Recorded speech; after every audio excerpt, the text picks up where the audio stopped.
Yo, it's Trent. Welcome to NFL Predictions, Week 15. After last week, we are 120 and 87, and I like that. That makes me feel good. I honestly did not have the best week. It was pretty much even on wins and losses, one of my worst weeks yet, but 120, 87, that sounds good, you know? So let's get started. For tonight, Thursday Night Football, we got Chargers at Raiders, a backup battle, and we have a lot of these because pretty much every quarterback is hurt. Thankfully, I'm a Bears fan, and we got our quarterback, but even he was hurt for a bit. Like, every starting quarterback is hurt or has been hurt sometime this season. That's just wacky, you know? Plus, I'm going to take the Raiders. I guess I got to say that before I explain it. I'm taking the Raiders 17-14. Reasoning is there's no Keenan Allen, right? There's no Justin Herbert. You do have Eckler, but if, the Raiders can stop the run, then the Chargers can do pretty much nothing. I mean, who do they have as quarterback? Easton Stick or whatever his name is? Like, I would never trust that guy. I mean, not to win a game, especially against Mac.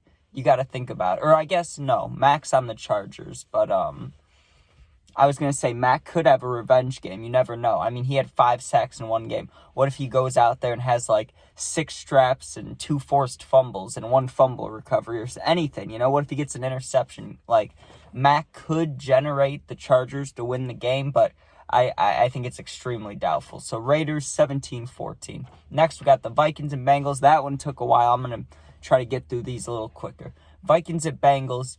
I got to take the Bengals 16-13, another low-score, 3-score game, and that's because the Vikings are starting Nick Mullins. That's just horrible, right? And we already know the Bengals at Browning, another backup battle, but you got to think about Jamar Chase, and I know you can say Justin Jefferson, but the Vikings have just been trending downhill, and if they had Dobbs in, maybe they'd have a chance, even though he's been doing bad recently. At least he's played this year. Nick Mullins, the last time I remember him playing was on San Francisco, and that was like 2 years ago, so I would have no trust in the Vikings winning this game.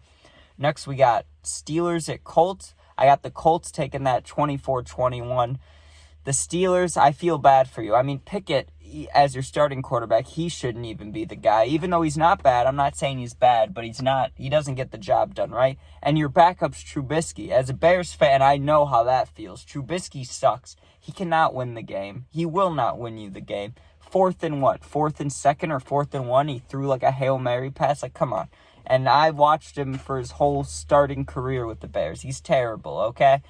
And Moss on the Colts, I can't remember his first name. Is it Zach? Or it might be something. I think it starts with a Z. But Moss is on fire. I don't know. Is Jonathan Taylor out for the season, or is it still contract stuff? I thought he's been playing because I swear I played him in fantasy against him, so. But I don't know what's going on with that. But Minshew Mania, give me Moss, give me Pittman Jr., give me the Colts at home 24-21. Next, we got the Broncos at Lions. Now, usually in this scenario, you would want to take the Lions, right? But the Broncos now have won 5 or 6 in a row. I mean, a lot of games in a row. Complete momentum on their side. And the Lions keep losing. They've lost 2 in a row, and it should have been 3, but we choked that first game, Like, the Lions are not it. Everyone can see that they are choking, and they're not doing well, right? Derek Carr, I don't see him getting better before the postseason. And, the Broncos can only go up. I mean, Russell Wilson has been on fire. So, give me the Broncos 28-17. Next, we got the Giants at Saints. Giants are on a roll, and will Derek Carr respond? After getting booed last game when they started 21-0. He was just getting booed, or 2 games ago, whenever that was. I don't know. I just don't have a lot of trust in Derek Carr. I mean, when he was on the Raiders, I had trust in him. He looked good. It seemed like that was his team, even though they didn't always win. And, but there was that game, the Hunter Renfrow loss when he fumbled and they lost the game. When that was going on last year, you had this feeling. I was like, okay, the Raiders could really do something here. They just need the right pieces. But they had the Saints. Or no, I was talking about the Raiders, yeah. But then Derek Carr, once he went to the Saints, I just kind of lost all hope for them. I mean, ever since Drew Brees left, the Saints haven't really done much. I mean, think about it. They have Alvin Kamara and Michael Thomas. Now, if you have a really good quarterback, that's a complete stacked offense. But I don't know. Derek Carr's not getting the job done. He's a nice guy, and I like some of the stuff he's done, but as an actual football player, he just hasn't gotten the job done, which is sad to say. It really is. So, give me the Giants 24-18. Next, we got the Bears at Browns. 2 in a row for the Bears. They won 3 out of their last 4, and the Browns are a good team, but with how the Bears defense is playing against Joe Flacco, okay, and I know he did look great last game. I'm not saying he didn't even look good the week before, but I just feel like he's been out of the league for a reason. I think this is the game that shows us why, that shows us this is why he hasn't been in the league, I think the Bears are going to get multiple turnovers, and I think the offense is really going to show out a complete masterpiece. A little bit biased, but with how they've been playing recently, I get to say this. I can say this. So give me the Bears 38-24. Next, we got the Falcons at Panthers. I don't know why I or anybody would ever pick the Panthers ever this season, especially with all those articles coming out about them, and they're just talking shit about Bryce Young. It's his first year. You put him on the worst team, and his best receiver is Adam Thielen, okay, who's like, he's not a number 1 receiver anymore. He's maybe a number 3, maybe a number 2, but if he was on the Rams, he'd be their 3rd receiver. Think about it. So he's not the first receiver. I don't know why everyone's hating on Bryce because, it's not his fault. They talk crap about his height. They're saying he's not getting the job done. No shit. You put someone, that's like Johnny Manziel. I mean, at least Bryce watches film, but you take Johnny Manziel and stick him on the worst Browns team in history, you expect results. It's like, that's not how it works. You have to build a team. You don't just stick a, hopeful Patrick Mahomes type player in there and hope that he does everything. You're the coaches. You got to do something, not throw him under the bus. So give me the Falcons 21-6. Bijan also is a beast. Next, we got the Buccaneers at Packers. This one is tough, right? But with what I've seen from the Packers the past few weeks, they just seem like choke artists. They really do. It's like watching the Bears last year, all the one-score games that they end up losing. That's how it feels. And Love is decent, don't get me wrong. But for his 3rd year, and I know first year starting, but as a 3rd-year starter, he should be a little better, especially on these big throws. On these 3rd down, 4th down throws and end-of-the-game throws, he's completely choking. He has made some really good throws. When he scored right before that was a good throw, but that was an even better catch, But before that, they didn't even need to be at that point of such a close game. They could have won it if Love was just throwing dots, but he wasn't, which, as an NFL quarterback, whether it's your first year starting, it's your 3rd year there behind Rodgers, you were behind Rodgers, you should know how to throw the ball accurately. So, give me the Buccaneers 24-21. Whew.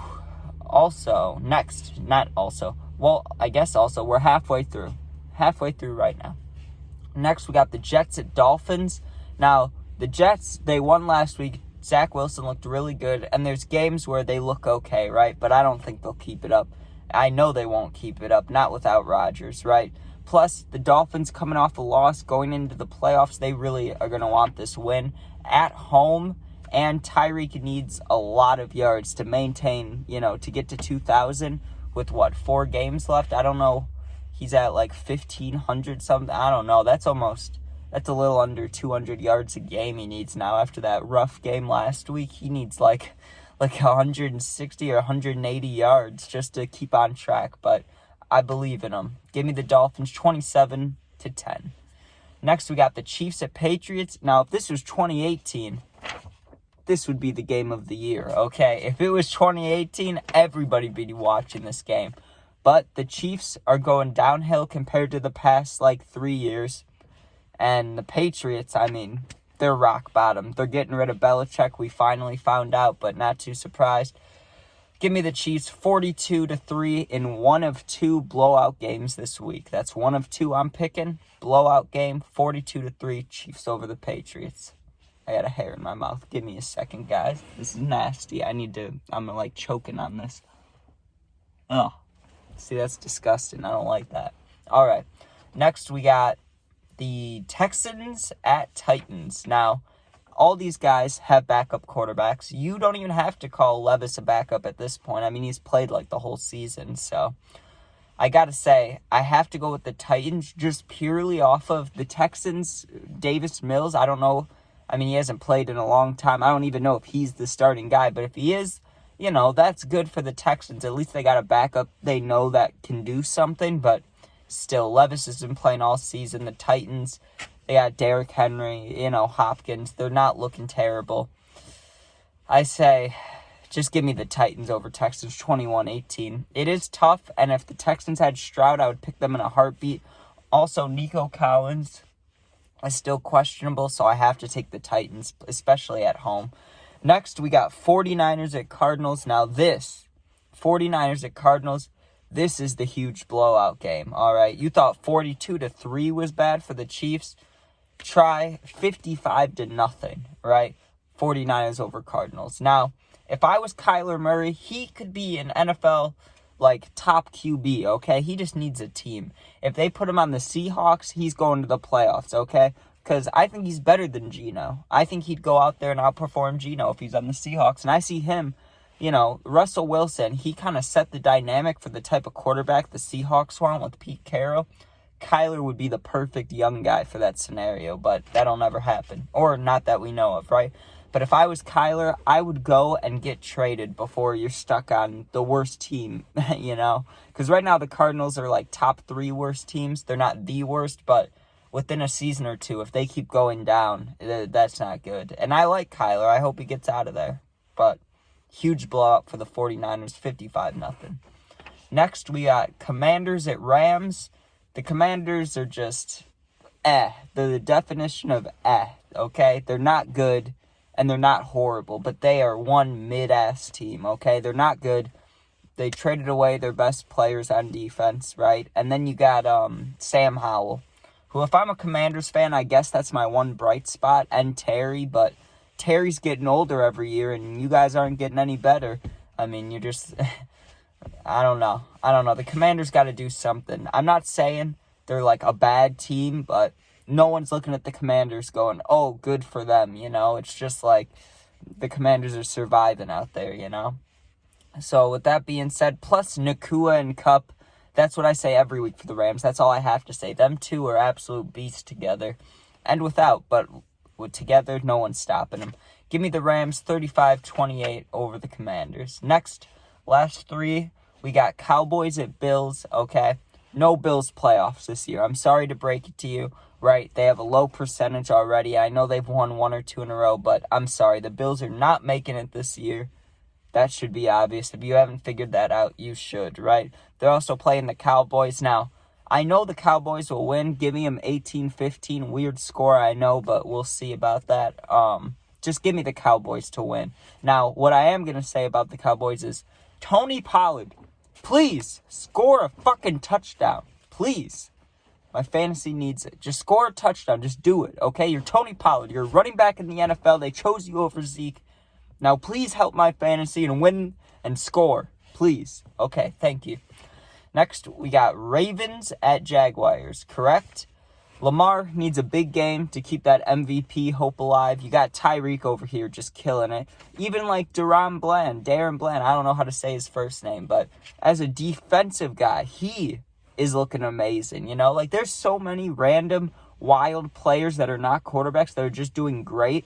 It's not random. Tyreek is not random. Neither is Bland. I'm not saying random, but I'm just saying non-QB position actually having a chance at this. I feel like the NFL almost has to give it to one of them, because with all the QBs hurt, when are we going to see this again? When are we going to see a position so good besides quarterback that they start winning MVP, But if Lamar wants to keep it, and I say he probably could win it, I think he just needs to get going. He just needs to run that ball and, no problem. And the Jags started off so good, when they were in, where were they, in Germany or were they in London? Wherever they were winning. They won out there, right? And I felt really good about him. But once Lawrence got hurt, it's and ETN, he's supposed to be their bright spot now that Lawrence is out. If you watched him last game, he had 35 yards. He did terrible. So it's how could you pick the Jags? I have to pick the Ravens, even away.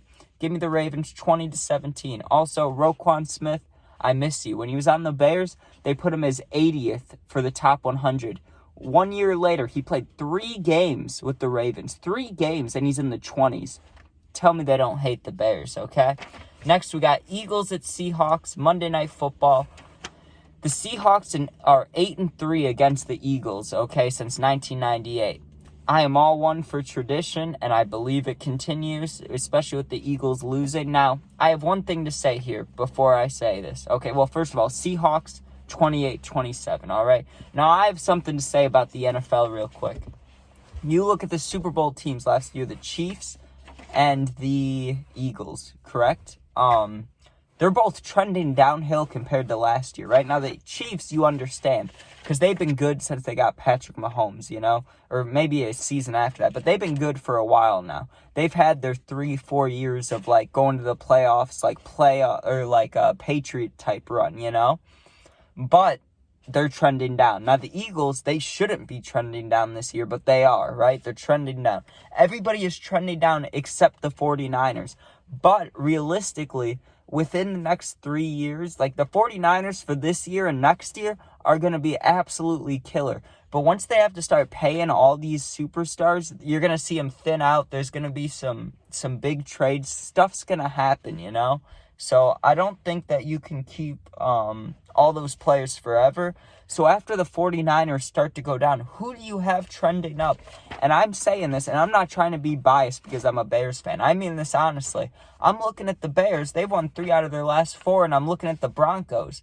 Besides that, not too many teams are winning a lot of games in a row, you know? They really aren't. The 49ers and the Ravens, I mean, we know they're at the top right now. They could be maybe the next ones trending up. They could be like the Chiefs and the Eagles right now. And for all you Cowboys fans out there, I'm sorry I'm not mentioning you guys, but it's the Cowboys. I mean, you know it as much as I do. They could win every single game, but they're going to lose in the divisional. It's like, come on now. But I hope they win one day because Dak deserves it. And you could tell he loves Texas. He wants them to win. He wants to win it for the Cowboys. But who knows, all right? Now, before I end this video, I do this pretty much every time, but since they're winning, I'm really going to do it. A little bit of Bears talk. If you're not a Bears fan, you can leave. If you even made it to this point, 17 minutes later, right? But, no worries. If you are a Bears fan, listen in, because you'll like this. Let me just say, the Bears have won 3 out of the last 4, okay? They won 2 in a row. Everyone's healthy, pretty much, okay? DJ Moore had a little questionable thing, but he's fine now. Jaquan Brisker's fine, and the other guys are backups, so I don't really care about them, right? But the Bears got this, okay? In their final 4 games, after winning 3 out of the last 4, listen to these last 4 games. They play the Browns next, okay? Like I said, their defense is doing great, and they're playing Joe Flacco. There's a reason he hasn't been in the league a while, okay? So the Bears beat the Browns, okay? Then they go play the Cardinals. Give me Fields over Kyler Murray. Give me the defense over their defense. Give me every part of the Bears over the Cardinals, right? That's 2 more, okay? Then you got the Falcons and Packers. We beat the Falcons, which may be questionable if we can't stop the run, but let's just say we can stop the run. I know Heineke or Ritter or whatever is not going to go against our defense. They're not going to beat us, right? So give me the Bears there. Then we're 8-8 playing the Packers. And all we need for the Bears to make the playoffs, you need the Falcons or Saints to lose 2 games, right? Or the Buccaneers to lose 2 games. With 4 games left, that's very possible, right? I'm just looking at one of these teams each week, hoping one of them gets a loss. And realistically, 2 of them will, if not more, right? So as long as the Bears can win out, and I'm fully confident they can, especially if they get to 8-8 against the Packers, end of the season after losing so brutally in week 1 to them, Cinderella story, blow them out. That's what I see. You can call me delusional, but everything's fallen into place recently for the Bears, and I see it continuing because I love them, and, well, why not? All right. Peace out.